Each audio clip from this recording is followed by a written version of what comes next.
Ang kwentong ito ay rated SPG. May masaselang tema, lengguwahe, karahasan, sexual, horror na hindi angkop sa mga bata. Patnubay ng mga magulang ang kailangan. Pakinggan natin ang kwento ni Jerome tungkol sa kababata niya na matalik na kaibigan ng kapatid niya na si Mia. Paul, kinakabahan ako sa gagawin natin. Ano ka ba, love? Ngayon ka ba kakabahan? Napag-usapan na natin to, di ba?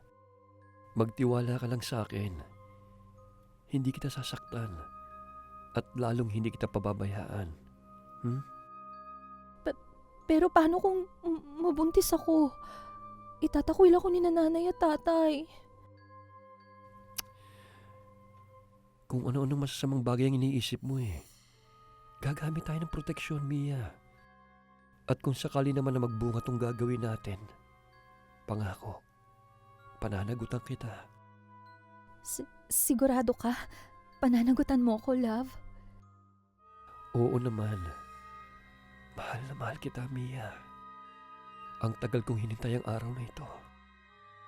Ang pangako mong magiging akin ka na. Akin lang. Ang lahat ng pag-aalinlangan ng dalaga ay unti-unting naglaho. Nang simula na siyang halikan ni Paul, na buong puso naman niyang tinugon. Maya-maya pa ay nakapulupot na ang mga braso niya sa batok ng nobyo. Nadarang si Mia sa apoy, sa init na dulot ng pagkadikit ng kanilang mga katawan.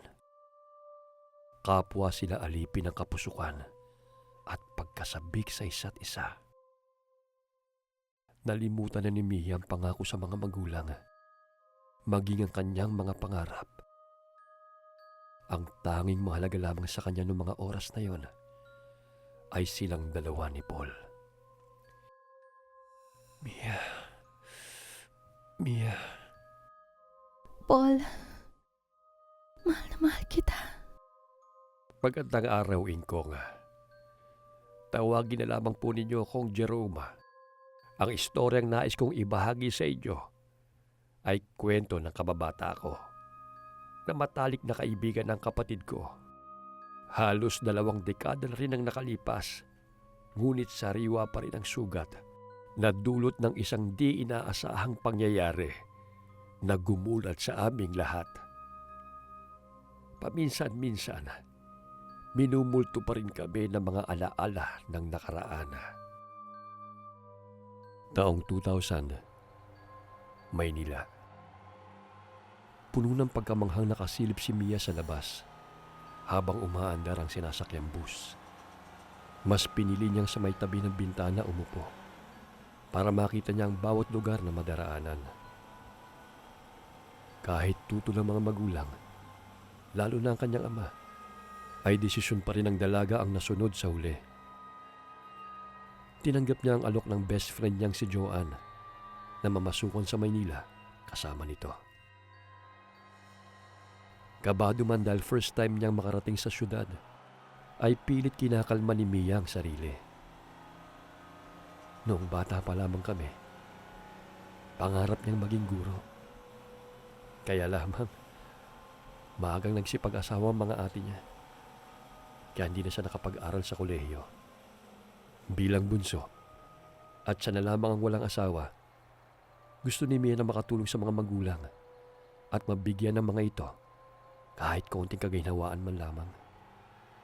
At dahil halos sabay kaming lumaki, ako ang madalas niyang takbuhan noon, lalo na nung magtrabaho sa Maynila ang kapatid kong si Joanne. Pagbaba ni Mia sa crossing, ay matyagang hinintay niya ang susundo at maghahatid sa kanya papuntang Makati. Natural na sa unang gabi ng pamamalagi sa malaking bahay ng kanilang mga amo, ay hindi kagad makatulog si Mia. May sariling kwarto ang mga katulong, kaya magkatabi sila ni Joanne sa higaan. Ilang taon din silang hindi nagkita magkaibigan, kaya naman inabot sila ng madaling araw sa pagkukwentuhan tungkol sa kanilang mga buhay.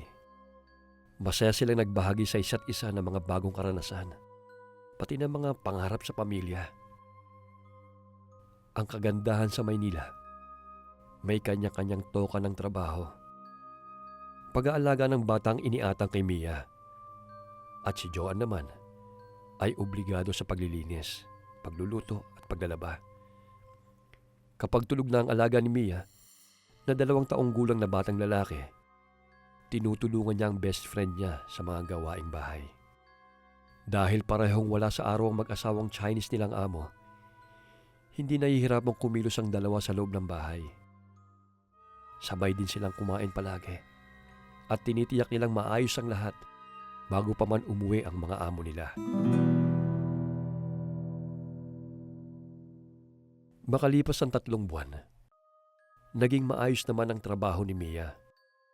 Masaya siya dahil nakakapagpadala na siya ng pera sa pamilyang naiwan sa probinsya. Unti-unting nang natutupad ang mga pangarap niya hanggang sa makilala niya si Paul. Ayon kay Joan, maaaring naakit ang binata sa kasimplihan ni Mia. Simple lamang ang aking kababata, pero maganda kahit morena. Ganun naman talaga ang mga probinsyana. At si Mia, palibhasa hindi pa nararanasang magkanobyo dahil mas mahalaga sa kanya noon ang pag-aaral, ay hindi rin maitago ang paghanga kay Paul. Magandang lalaki naman kasi ito at makisig. Alam ni Joan kung paano nagkakilala ang dalawa. Nangyari kasi yon nang minsan silang magsimba ni Mia. Gusto sana niyang bigyan ng babala ang kaibigan tungkol kay Paul. Kaya lamang ay ayaw naman niyang maging malungkot ito o di kaya magtampo sa kanya. Kaya hinahayaan na lamang ni Joan si Mia.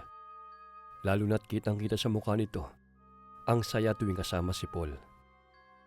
Palagi na lamang niyang sinasamahan ng kaibigan tuwing magde-date ito at ang manliligaw kapag araw ng day off nila.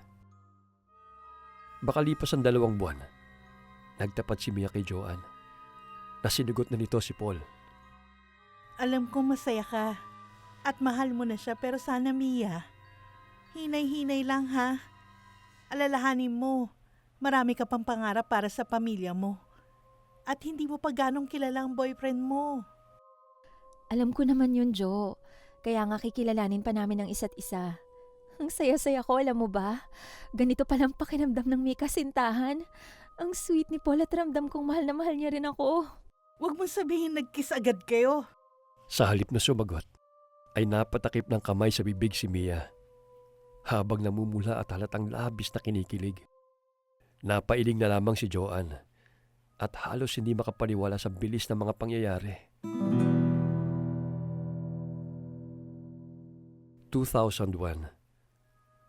Halos hindi na malaya ni Mia ang mabilis na paglipas ng mga araw at buwan hanggang sumapit na ang unang anibersaryo nila ni Paul bilang magkasintahan. Nagtataka man dahil hindi pa siya naipapakilala ng binata sa pamilya nito, ay hindi na nangulit pa ang dalaga. Nang minsan tanungin niya si Paul tungkol doon at sabihin ng nobyo naghihintay lamang daw ito ng tamang pagkakataon, ay naniwala naman si Mia. Paul, kinakabahan ako sa gagawin natin. Mahihimigan sa boses ni Mia ang di maipaliwanag na kaba. Nandun sila sa lugar na kung tawagin ay biglang liko. Hindi alam ng kanyang kaibigan na si Joan ang tungkol doon. Dahil sigurado siyang pipigilan siya nito na sumama sa nobyo. Ayaw ni Mia na masira ang napakahalagang araw na yon para sa kanilang magkasintahan. Ano ka ba, love? Ngayon ka ba kakabahan? Napag-usapan na natin to, di ba? Magtiwala ka lang sa akin. Hindi kita sasaktan. At lalong hindi kita pababayaan. Pero paano kung mabuntis ako? Itatakwil ako ni nanay at tatay. Kung ano-ano masasamang bagay ang iniisip mo eh. Gagamit tayo ng proteksyon, Mia. At kung sakali naman na magbunga tong gagawin natin, pangako, pananagutan kita. Sigurado ka? Pananagutan mo ko, love? Oo naman. Mahal na mahal kita, Mia. Ang tagal kong hinintay ang araw na ito. Ang pangako mong magiging akin ka na. Akin lang. Ang lahat ng pag-aalinlangan ng dalaga ay unti-unting naglaho. Nang simula na siyang halikan ni Paul, na buong puso naman niyang tinugon. Maya-maya pa ay nakapulupot na ang mga braso niya sa batok ng nobyo. Nadarang si Mia sa apoy, sa init na dulot ng pagkadikit ng kanilang mga katawan. Kapwa sila alipin ng kapusukan at pagkasabik sa isa't isa. Nalimutan na ni Mia ang pangako sa mga magulang, maging ang kanyang mga pangarap. Ang tanging mahalaga lamang sa kanya noong mga oras na yon ay silang dalawa ni Paul. Mia. Mia.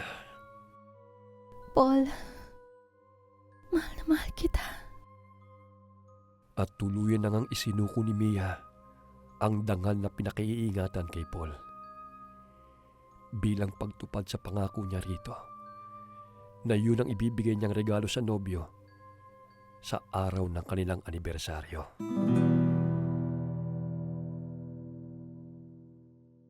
Pagkalipas ng isang linggo, napuno ng iyakan ang loob ng tahanan ni Mia sa Mindoro. Halos walang tigil sa paghagulgol si Aling Gloria pagkatapos mabasa ang sulat na iniabot ko. Galing yun sa kapatid kong si Joanne. Kahit lalaki ako, ay hindi ko rin napigilan ang pagpatak ng mga luha. Mahal ko na si Mia mula pa pagkabata. Higit pa sa kaibigan.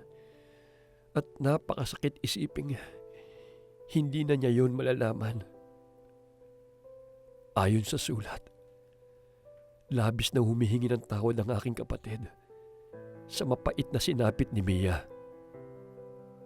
Wala raw kamalay-malay ang kababata ko na kinukunan pala ng nobyo nito ang pagtatalik nila sa motel. Hanggang sa natuklasan na lamang ng magkaibigan. Nakalat na pala yun sa internet. Abot langit ang paghingi ng tawad ni Joanne. At sinisisi nito ang sarili na nagkulang sa paggabay at pagprotekta sa matalik na kaibigang si Mia. Paano mo nagawa sa akin to lahat, Paul? Minahal kita at pinagkatiwalaan.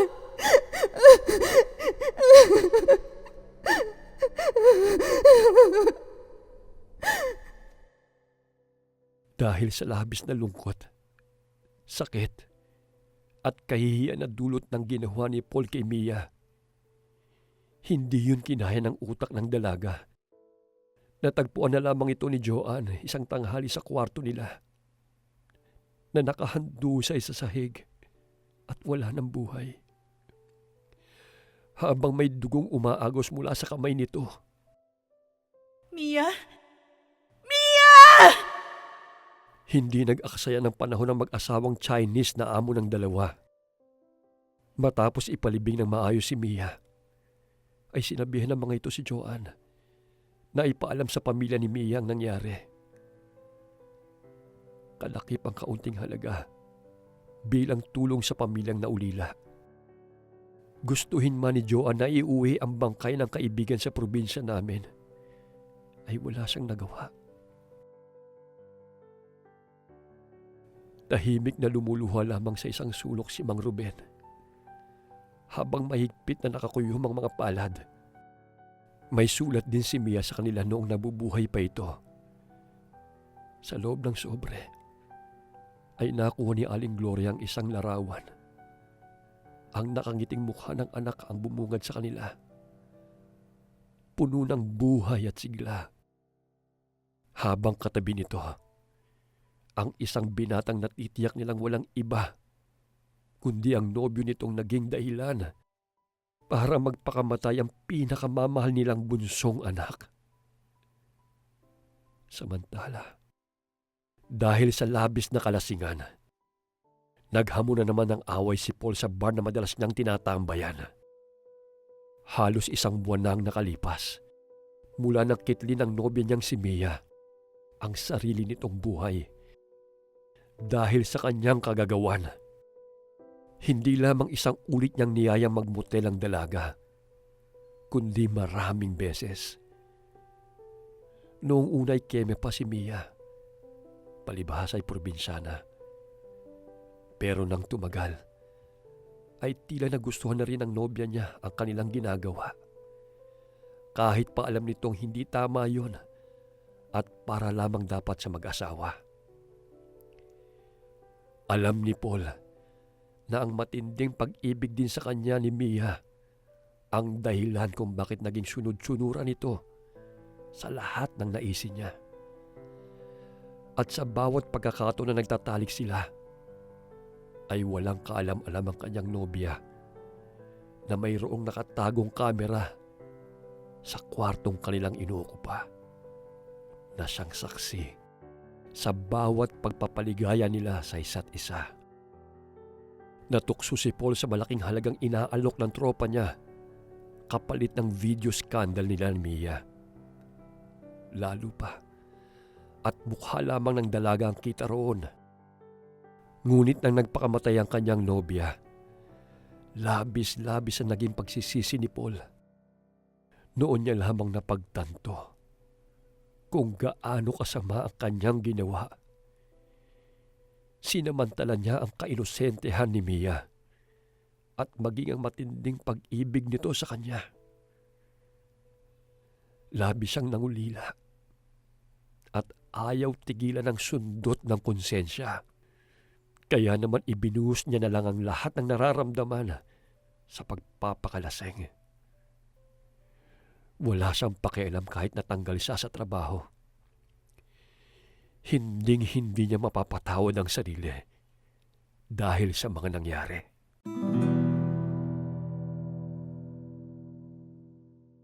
Hanggang isang araw, napansin ni Paul na parang lumalaki ang kanyang tiyan. Naisip niyang marahil ay epekto ng halos walang humpay na kaiinom niya ng alak. Pero ng mga sumunod pang araw, ay naramdaman niyang tila hindi na normal ang nangyayari sa kanya. Iba ang laki nun. At nakakaramdam din ang binata ng kakaibang kirot. Nabahala si Paul nang mapansin niyang bigla na lamang yun lalaki at bigla ring huhupa. Hindi alam ng binata kung dinadaya lang ba siya ng kanyang paningin.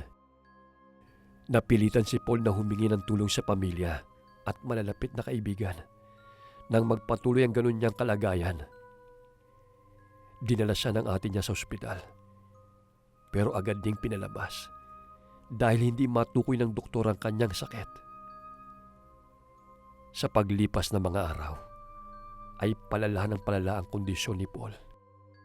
Hindi na siya makakain at makatulog dahil sa labis na pag-iisip. May nagpayo sa kanila maghanap ng albularyo. Hindi naniniwala si Paul maging ang pamilya niya sa mga pamahiin. At para sa kanila ay isa yung kahangalan. Pero sa huli, napilitan din silang lumapit sa nasabing manggagamot para humingi ng tulong. Hindi na ako magpapaligoy-ligoy pa. Nakulam ka, iho. At maaari mong ikamatay dahil matindi ang galit ng taong gumagawa niyan sa iyo. Natigilan si Paul at napatulala. Nagimbal naman ang ate niya sa narinig. Kulam? Sinong gagawa ng ganun sa'yo? At bakit? May naagrabyado ka bang tao, ha, Paul? Diyos ko, ang kapatid ko.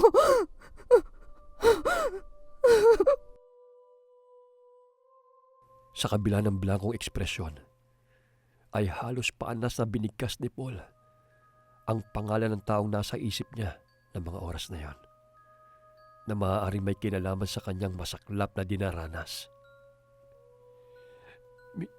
Mia,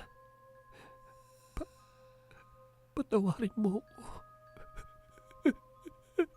Patawarin mo ako.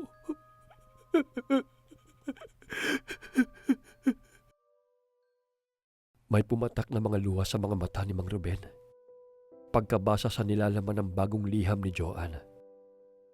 Ngunit hindi na luha ng lungkot at bighati, bagkus ay ng tagumpay at kasiyahan.